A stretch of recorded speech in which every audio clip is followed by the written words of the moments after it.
Hello students. Now after discussing the general organic chemistry, that is the nomenclature and isomerism of organic compounds, now we are moving to the next part of our syllabus, that is the next chapter, hydrocarbons. What is the meaning of hydrocarbon? Hydrocarbons are the compounds of carbon and hydrogen.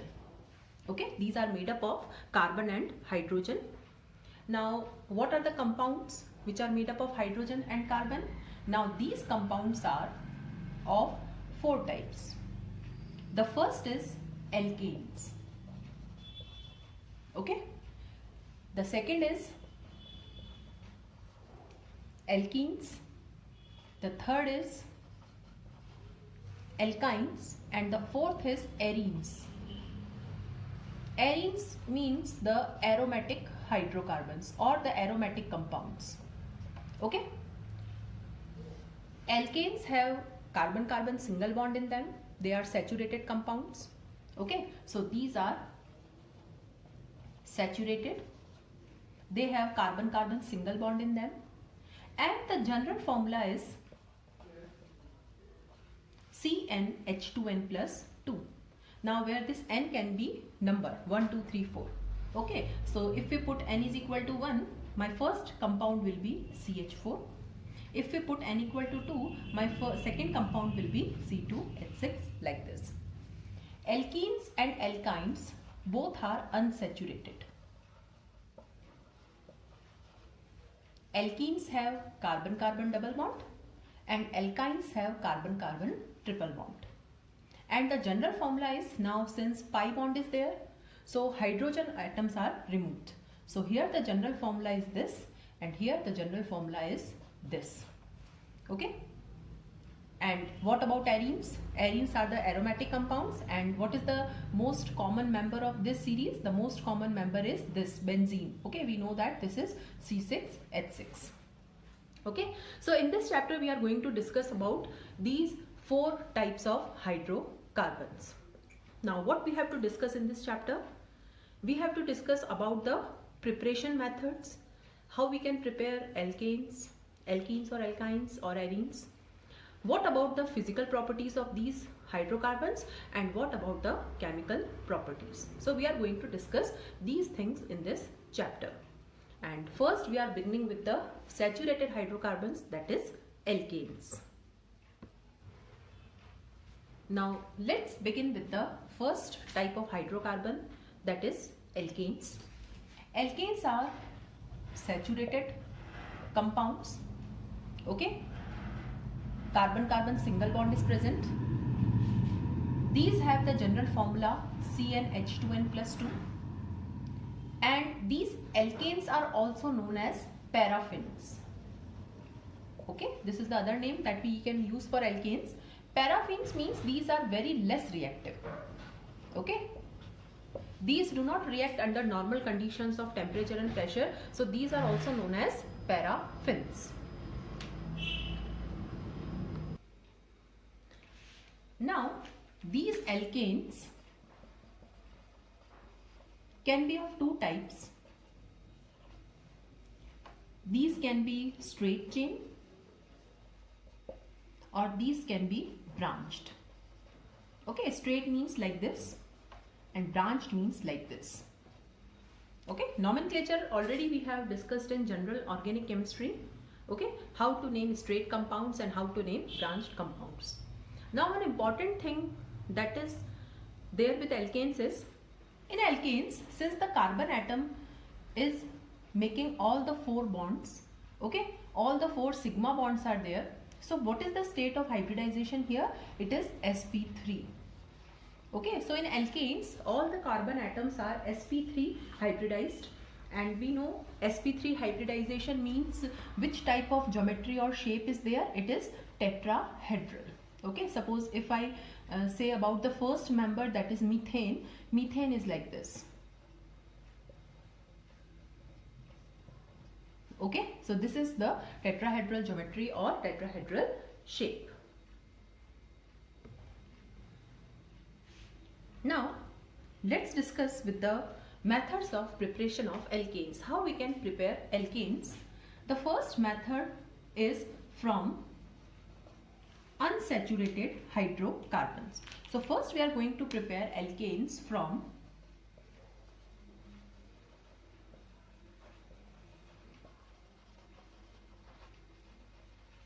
unsaturated hydrocarbons. Now what are the unsaturated hydrocarbons? Unsaturated hydrocarbons are alkenes or alkynes. So first we are going to prepare alkanes by using alkenes and alkynes. Now in this method, okay, there will be addition of hydrogen. Okay, hydrogen will be added to alkenes and alkynes, and this addition of hydrogen is known as hydrogenation. Okay, and since this hydrogen is added in the presence of catalyst, we'll be using some catalyst. Now what is catalyst? Catalyst is the substance which increases the rate of reaction. Okay, so in this method we'll be using some substances, we'll be using some catalyst. That's why this hydrogenation is also known as catalytic hydrogenation. Now how it is done? Suppose I am having the first alkene, this is. Now we know this is ethene.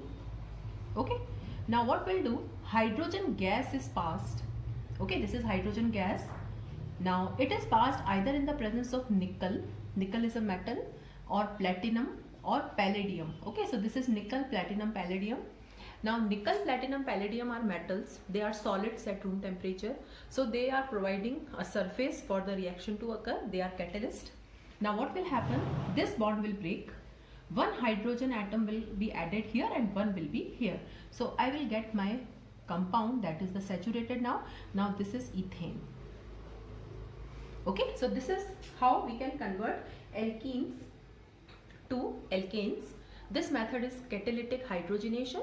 This method can also be known as reduction. Okay, now suppose if I have alkyne. Now this is triple bond, this is ethyne. Now again we have to add hydrogen. So here the hydrogen is added again in the presence of nickel, platinum or palladium. So it is now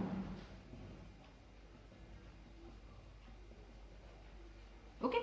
Now here two bonds will break because now I have 4 hydrogen atoms. So H, H, H and H.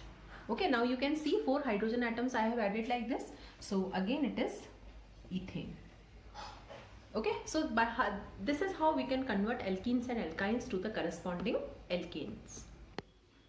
Now in this method, whatever nickel we are using, that nickel is known as Raney nickel. Now what is the meaning of Raney nickel? Raney nickel means fine powdered nickel. Okay, it is the very active form of nickel.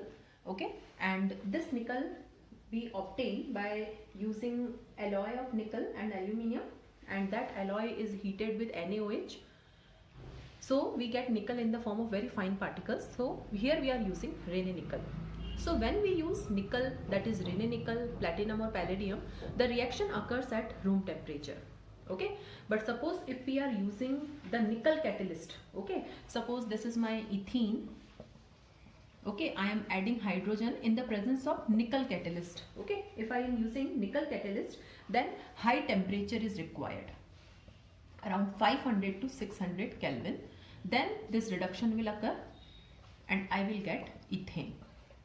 Okay, and this method in which we use nickel catalyst at high temperature, this method is known as Sabatier and Sanderson reaction. This particular method, okay, in which we don't use Raney nickel, platinum or palladium, we use nickel catalyst at a temperature of 500 to 600 Kelvin. Okay, so this is the first method of converting alkenes and alkynes to alkanes. Now the second method is from alkyl halides. Now what are alkyl halides? Alkyl halides are RX. Okay, alkyl halides are the halogen derivatives of alkenes, and with the help of these halides also we can prepare alkenes. Now here there are two methods for this. The first method is by reduction. Okay, And we know what is the meaning of reduction. Reduction means addition of hydrogen. So the first method is by reduction of alkyl halides. Okay, now suppose I am having this alkyl halide Rx. Now reduction is done. Okay, reduction means again hydrogen is added, and this hydrogen is added by ZnHCl. Okay, so this hydrogen gas will be liberated when zinc is added to HCl. Okay, so here this bond will break. So H and H. So I will get RH, that is alkane, plus HX. One example we are taking. Suppose I am having this compound CH3Cl. Okay, now how many hydrogen atoms I require? 2H. Now it is in acidic medium. This bond will break. So I will get CH4 plus HCl, means I will get methane. Okay. Suppose I am having this compound. This is 1 bromopropane. Again reduction is done.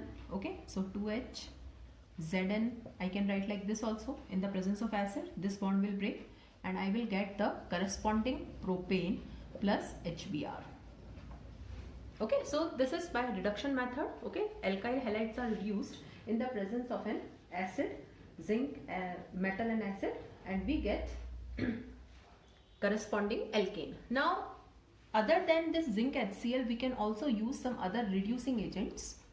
Okay, and the other reducing agents that we can use are zinc acetic acid also we can use. Okay, because when zinc is added to acetic acid, again it will liberate hydrogen gas. Okay, we can also use zinc, copper and alcohol. Okay, we can also use some other reducing agents like LiAlH4. Okay, lithium aluminium hydride. We can also use NaBH4. Okay, so there are so many reducing agents that we can use for this reaction. And what is the purpose of reducing agents? The reducing agents provide hydrogen. Now the second method of preparing alkanes from alkyl halides is by using a name reaction, that is Woods reaction. Okay, this is a name reaction. Now this is a very important method. So what is done in Woods reaction? In Woods reaction we have to take alkyl halide. So this is my alkyl halide. Now 2 molecules of halide I have to take. Okay, the reaction occurs in the presence of sodium. Okay, so here I have to use sodium metal in the presence of dry ether. Dry ether means ether free from any kind of moisture or humidity. Now this will be removed and I will get this plus twice NaX is the byproduct. Now here the 2 molecules will be joined together. So whatever alkane I am getting, that alkane will contain double the number of carbon atoms. One example we are taking. Suppose I am taking bromomethane. So 2 molecules will be same. 2 sodium, again dry ether, 2 NaBr will be removed and I will get ethane. Okay, so I took halide of 1 carbon atom, but I am getting alkane of 2 carbon atom. So Woods reaction is used for doubling the carbon chain. Okay, the carbon chain is doubled. So this is the method for preparing alkanes. Suppose if I take chloroethane. Okay, now 2 molecules I have to take. So what will happen now? 2 and 2, they will be joined together and I will get alkane of how many carbon atoms? 4 carbon atoms. Okay, so this is the advantage of Woods reaction, that the carbon chain is doubled. Okay. Now there are certain limitations of Woods reaction, and what is the limitation of Woods reaction? We cannot prepare alkanes with odd number of carbon atoms by using Woods reaction. Now what is the meaning of this? Suppose if I take halide of 1 carbon atom, I will get alkane of 2 carbon atom. Suppose if I take halide of 2 carbon atoms, I will take alkane of 4 carbon atom, that is butane. So I can prepare ethane, I can prepare butane, I can prepare hexane. That is only the alkanes with even number of carbon atoms. But suppose if I want to prepare propane, Okay, suppose I want to prepare propane. Now propane is having 3 carbon atoms. Okay, now for preparing propane, since it is unsymmetrical, okay, so what I have to do, one molecule I have to take like this and the second molecule I have to take like this. So I have to take 2 different halides. One halide containing 1 carbon atom and the second halide containing 2 carbon atom. Again sodium, dry ether. So what will happen? Okay, they will both combine and I will get propane. So propane I will get. But what is the main disadvantage here? Because since I am combining 2 different halides, so it is quite possible that 2 molecules of chloromethane, they can join together. And that is possible because I am not taking a single molecule in the reaction. Whenever a reaction occurs, we take in quantities. Okay, so it is quite possible that both of them can react and I can get ethane also. So propane I will get, but along with propane, I will also get ethane. Likewise, the 2 molecules of this halide, they will combine with each other and I will get butane also. So if I want to prepare alkane with odd number of carbon atoms, I have to take 2 different halides. And when we take 2 different halides, along with the main product, we also get some other products. So what we get? We get mixture of alkanes. Okay, so the reason is we get mixture of alkanes. Okay, and it is very difficult to separate the mixture. Okay, because it is not, alkanes are having very similar properties.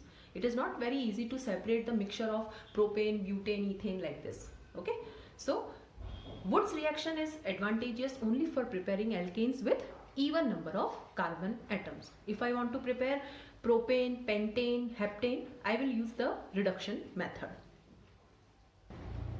Next method of preparing alkanes is from carboxylic acid. Now carboxylic acids are RCOOH. Now again there are 2 methods by which we can convert carboxylic acids into alkanes, and the first method here is decarboxylation. Okay, now what is the meaning of decarboxylation? D means minus, that is removal, and carboxylation means CO2.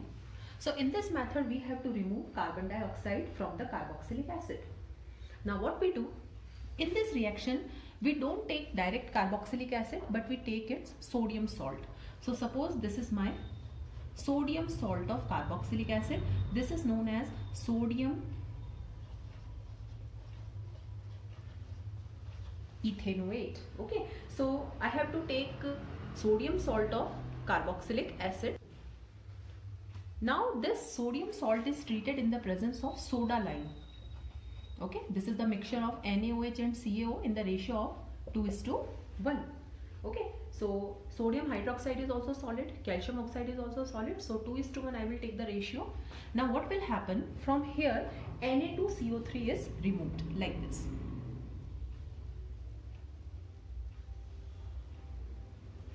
Okay, so this entire Na2CO3 is removed, and what will get now? CH3 and H. What will get? CH4. Okay, now this method is used for reducing the length of carbon chain. Acid I am taking is of 2 carbon atom, but the alkane is of 1 carbon atom. Okay, so in this method, whatever alkane we are getting, that alkane will contain 1 carbon atom less than the carboxylic acid. Suppose I take an acid of 3 carbon atoms. Okay, this is sodium propanoate. Now I will take soda lime. This entire will be removed and I will get what compound? Ethane. Okay, so now it is having only 2 carbon atoms. So this is the first method of converting carboxylic acid to alkanes.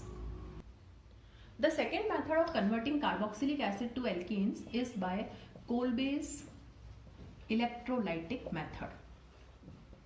Now what is the meaning of electrolysis? Electrolysis we have learnt in the previous 10th class. Electrolysis is this: we take a container, in this container we put anode and cathode. Okay, these are connected to battery, and in this container we fill the solution whose electrolysis we have to carry out. Okay, now current is passed, and when current is passed, the molecule dissociate. Okay, suppose if I fill NaCl here, that NaCl will dissociate into Na plus and Cl minus. So what is done here? Again we'll take sodium or potassium salt of carboxylic acid. So suppose I am taking this sodium salt. Now it is dissolved in water. Okay, and now current is passed. Means electrolysis is done, and when it is electrolyzed, what will happen? It will break like this. Okay, now this is H2O, so this will break like this. Okay, so what I will get? CH3 CH3. Okay, 2 CH3 means CH3 CH3. Now CO2 2 means 2 CO2 I will get.